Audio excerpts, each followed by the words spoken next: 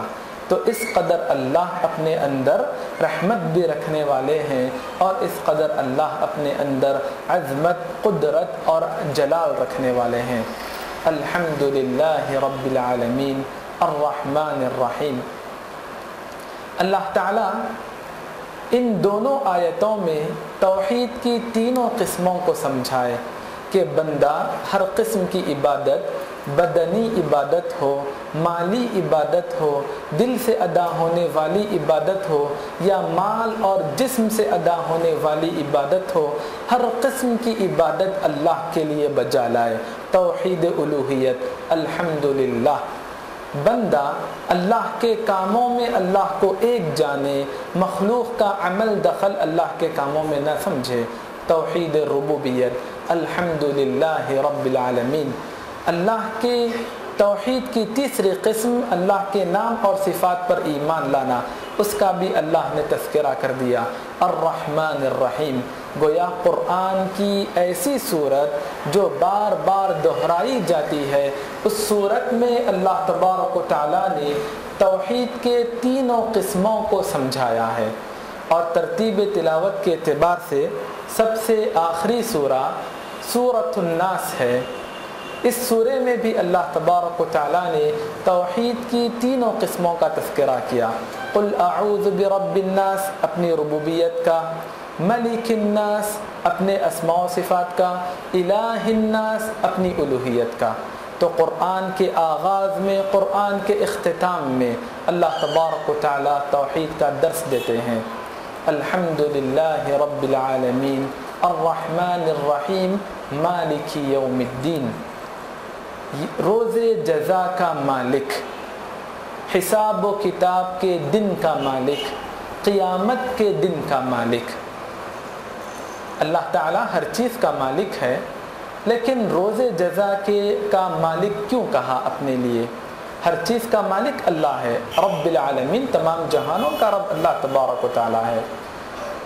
خاص طور پر روز جزا کا مالک اس لیے کہا کہ دنیا میں اللہ اپنی مخلوق کو ناقص اور عارضی حدود میں ملکیت عطا کیے، بادشاہت عطا کیے۔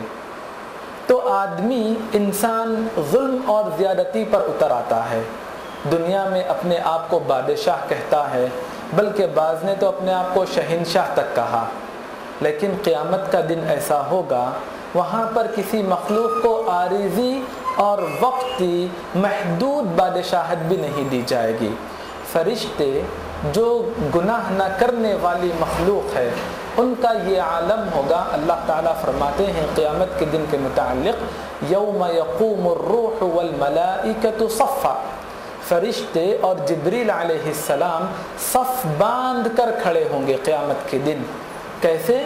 شور و شرابہ کرتے ہوئے نہیں، لا یتکلمون، ان کے درمیان گفتگو ہی نہیں ہوگی، خاموش کھڑے ہوں گے۔ الا من اذن له الرحمن وقال صوابا، کسی کے اندر بات چیت کی، لب کشائی کی جرأت اور جسارت نہیں ہوگی۔ ہاں، اگر اللہ جسے اجازت دے تو وہ بات کرے گا، لیکن وہ بھی غلط بیانی سے کام نہیں لے گا، وہ ظلم اور زیادتی کی بات نہیں کرے گا، بلکہ وقال صوابا، درست بات کہے گا، حق کی بات کہے گا، انصاف کی بات کہے گا۔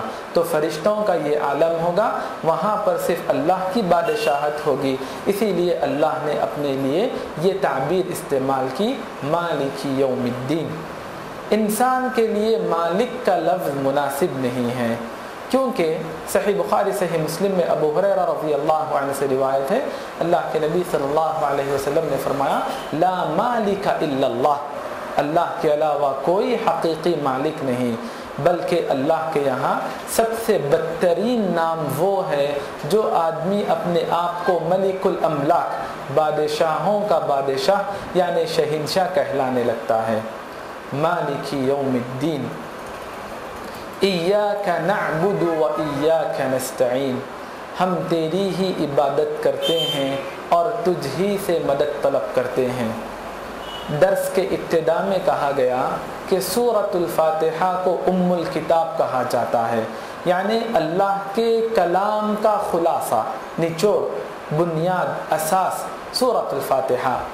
سورۃ الفاتحہ کو ام الکتاب کہنے کی وجہ یہ آیت ہے، ایاک نعبد و ایاک نستعین، اے رب ہم تیری ہی بندگی کرتے ہیں اور تجھ ہی سے مدد طلب کرتے ہیں، یعنی ہم تیرے علاوہ کسی اور کی عبادت کسی بھی شکل میں نہیں کرتے ہیں اور تیرے علاوہ کسی اور سے مدد نہیں مانگتے ہیں، تیرے علاوہ کسی اور سے مدد، کسی اور کو مدد کے لیے نہیں پکارتے ہیں۔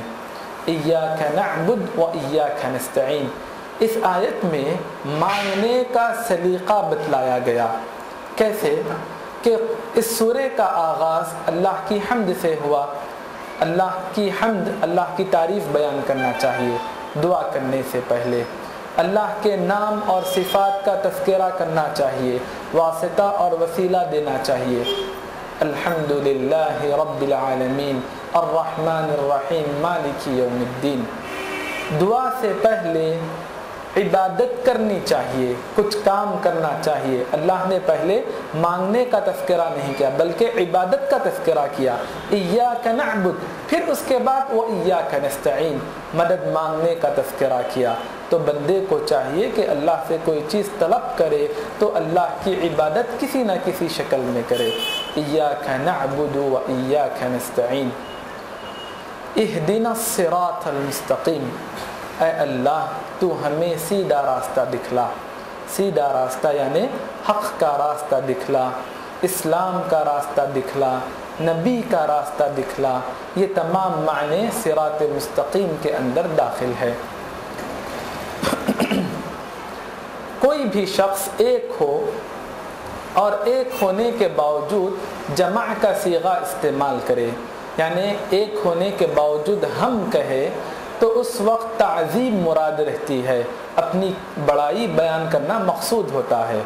جیسا کہ مثال کے طور پر اللہ تبارک و تعالیٰ ایک ہے، قل هو اللہ احد وإلہکم الہ واحد، اس کے باوجود اللہ تعالیٰ کئی مقامات پر اپنے لیے ہم کا لفظ استعمال کیے، جمع کا لفظ، جیسے انا انزلناہ فی لیلۃ القدر، انا نحن نزلنا الذکر وانا لہ لحافظون، ہم نے نازل کیا قرآن کو، ہم قرآن کی حفاظت کرنے والے ہیں۔ تو اللہ ایک ہونے کے باوجود ہم کا لفظ استعمال کرتے ہیں تو یہ بڑوں کے لیے مناسب صیغہ ہوتا ہے، تعظیم اور تکریم کا، احترام کا اسلوب ہوتا ہے۔ لیکن بندہ تو عاجز ہے، ایک ہونے کے باوجود ہم تیری ہی عبادت کرتے ہیں، ہم تجھی سے مدد طلب کرتے ہیں۔ عبادت میں تو عاجزی اختیار کرنی چاہیے، خشوع و خضوع اختیار کرنا چاہیے، پھر ایک ہونے کے باوجود ہم کا لفظ استعمال کرنا کیا معنی اپنے اندر رکھتا ہے؟ ایک ہونے کے باوجود ہم کہنا اس بات کی دلیل ہے کہ اے رب میں انفرادی طور پر بھی تیری عبادت کرتا ہوں اور اپنے تمام اہل ایمان بھائیوں کی جانب سے بھی تیری بندگی کا اقرار کرتا ہوں، لہٰذا ایک ہونے کے باوجود جمع کا صیغہ اس لیے استعمال کیا گیا کہ تمام کے تمام کی جانب سے صرف اللہ کی عبادت کا اقرار ہو، اللہ کی عبادت کی گواہی اور شہادت دی جائے۔ ایاک نعبد و ایاک نستعین، ہمیں سیدھا راستہ دکھلا۔ اس کا یہ مطلب نہیں کہ بندہ اب گمراہی پر ہے، فی الوقت گمراہی پر ہے، اللہ سے ہدایت مانگ رہا ہے، اس کا یہ مفہوم نہیں۔ ہدایت پر رہنے کے باوجود ہدایت مانگنے کا یہ مطلب ہے کہ بندے کو ہر آن، ہر وقت، ہر گھڑی اللہ کی جانب سے رہبری، اللہ کی جانب سے رہنمائی کی ضرورت رہتی ہے۔ اسی لیے مسلمان ہدایت پر رہتا ہے، اس کے باوجود اللہ سے ہدایت طلب کرتا ہے۔ اللہ تعالیٰ قرآن میں اہل ایمان کا تذکرہ کیے، فرمایا یا ایھا الذین آمنو، اے لوگو جو ایمان لائے ہو۔ ایمان کو ثابت کیا، ثابت کرنے کے بعد فرمایا آمینو باللہ ورسولہ، تم مومن ہو، پھر اس کے باوجود اللہ اور اس کے رسول پر ایمان لاؤ، ایمان کے باوجود ایمان لانے کی ہدایت دینا یا ہدایت پر رہنے کے باوجود ہدایت طلب کرنے کا سلیقہ بتلانا، یہ اس بات کی دلیل ہے کہ اے اللہ تو ہمیں ایمان اور ہدایت پر ثابت قدم رکھ، اے اللہ تو ہمیں ہدایت اور ایمان پر دائمی شکل میں رکھ، ہمیشہ اس پر برقرار رکھ، اے اللہ تو ہماری ہدایت اور ہمارے ایمان میں اضافہ فرما، ہمارے ایمان اور ہماری ہدایت کو مضبوط اور مستحکم فرما۔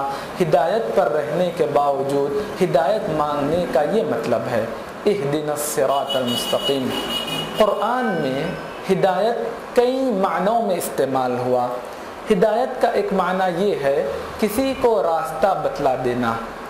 نبی کریم صلی اللہ علیہ وسلم کے لیے اللہ تبارک و تعالیٰ نے فرمایا انک لتہدی الی صراط مستقیم، اے نبی آپ یقیناً سیدھے راستے کی طرف ہدایت دیتے ہیں، لوگوں کو رہبری کرتے ہیں، رہنمائی کرتے ہیں، سیدھا راستہ بتلاتے ہیں۔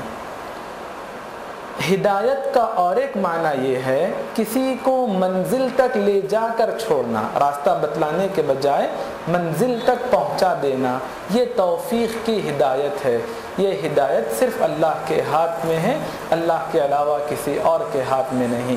نبی کریم صلی اللہ علیہ وسلم سے فرمایا گیا انک لا تہدی من احببت، اے نبی آپ جسے چاہیں ہدایت، توفیق کی ہدایت نہیں دے سکتے، آپ کا کام وما علیک الا البلاغ، بات پہنچا دینا ہے، راستہ بتلا دینا ہے۔ تو اہدنا الصراط المستقیم، یہ ہدایت کی دو شکلیں ہیں۔ صراط الذین انعمت علیہم غیر المغضوب علیہم ولا الضالین، اے اللہ تو ہمیں ان لوگوں کا راستہ بتلا جن پر تیری نعمتیں نازل ہوئی، جن پر تو رحم فرمایا، جن پر تو کرم فرما ہوا، جن پر تو اپنے انعامات نازل کیا، ان لوگوں کا تو راستہ بتلا۔ اللہ کا کرم، اللہ کا رحم کن لوگوں پر ہوا؟ من النبیین والصدیقین والشہداء والصالحین، اللہ کے انبیاء پر ہوا، اللہ کے نیک صالحین اولیاء پر ہوا، اللہ کی راہ میں جانفشانی کرنے والوں پر ہوا، اور اللہ کے کلام کو، نبی کو سچا جاننے والوں پر ہوا۔ ان لوگوں کا تو راستہ ہمیں بتلا۔ غیر المغضوب علیہم، جن پر تیرا غضب نازل ہوا، جن پر تو غصہ ہوا، ان لوگوں کے راستے سے محفوظ رکھ۔ کن پر اللہ کا غضب نازل ہوا؟ من لعنہ اللہ وغضب علیہ، یہود پر اللہ کا غضب نازل ہوا۔ کون لوگ گمراہ ہوئے؟ ولا الضالین، اللہ تبارک و تعالیٰ فرمائے اضلوا کثیرا وضلوا عن سواء السبیل، نصارہ جو اپنے آپ کو عیسائی کہتے ہیں، نصارہ یہ لوگ گمراہ ہوئے، اور یہود اللہ کا غضب ان لوگوں پر نازل ہوا۔ ان دونوں کے راستے سے تو ہمیں محفوظ رکھ، بچا کر رکھ۔ جب رسول اللہ صلی اللہ علیہ وسلم ولا الضالین پر پہنچتے تو آمین کہتے اور اپنی آواز کو دراز کرتے اور بلند فرماتے۔ مد بها صوته ورفع بها صوته، سنن نبی داؤد کی صحیح درجے کی روایتیں ہیں۔ آمین کا مطلب یہ ہے کہ ہماری دعا کو تو قبول فرما، ہم تجھ سے اس سورے میں ہدایت طلب کیے ہیں، تجھ سے مدد مانگے ہیں، لہذا تو اس درخواست کو، اس عرضی کو، اس التجا کو تو قبول فرما لے۔ آمین۔ نبی کریم صلی اللہ علیہ وسلم فرمائے کہ جب امام آمین کہے تو تم بھی آمین کہو۔ صحیح بخاری صحیح مسلم میں ابو ہریرہ رضی اللہ عنہ سے روایت ہے، کیونکہ جس کی آمین فرشتوں کی آمین سے مل جائے، کس چیز میں مل جائے؟ اخلاص کی صفت میں مل جائے، یا وقت کے اعتبار سے مل جائے، یا دعا قبول ہونے کے اعتبار سے مل جائے، موافق ہو جائے، تو اللہ تبارک و تعالی بندوں کی آمین کو، بندوں کی جانب سے آمین کہنے کی وجہ سے آمین کہنے والے بندے کی مغفرت فرما دیتے ہیں، بخش دیتے ہیں۔ مسند احمد میں عائشہ رضی اللہ عنہا سے صحیح درجے کی روایت ہے کہ یہود کو مسلمانوں کی بعض نعمتوں سے جلن ہوتی ہے. 3 ایسی نعمتیں اللہ نے مسلمانوں کو دی، ان نعمتوں سے یہود اس قدر حسد کرتے ہیں، ان کے علاوہ کسی اور سے حسد نہیں کرتے. وہ کون سی 3 چیزیں ہیں؟ جمعے کی اللہ نے مسلمانوں کو ہدایت دی اور وہ لوگ محروم رہ گئے. کعبۃ اللہ کو مسلمانوں کا قبلہ بنایا گیا اور یہود محروم رہ گئے. اللہ تبارک و تعالیٰ نے مسلمانوں کے لیے آمین کہنا مشروع کیا، شرعاً درست قرار دیا اور یہ لوگ محروم رہ گئے. تو آمین کہنے سے یا کعبۃ اللہ کی طرف رخ کرتے ہوئے نماز پڑھنے سے یا جمعے کا اہتمام کرنے سے یہود کو بہت حسد ہوتی ہے. لہٰذا آمین کہنا انبیاء کا طریقہ، صحابہ کا طریقہ اور ان فضیلتوں کو اللہ کی جانب سے مغفرت کو حاصل کرنے کا سبب بنتا ہے.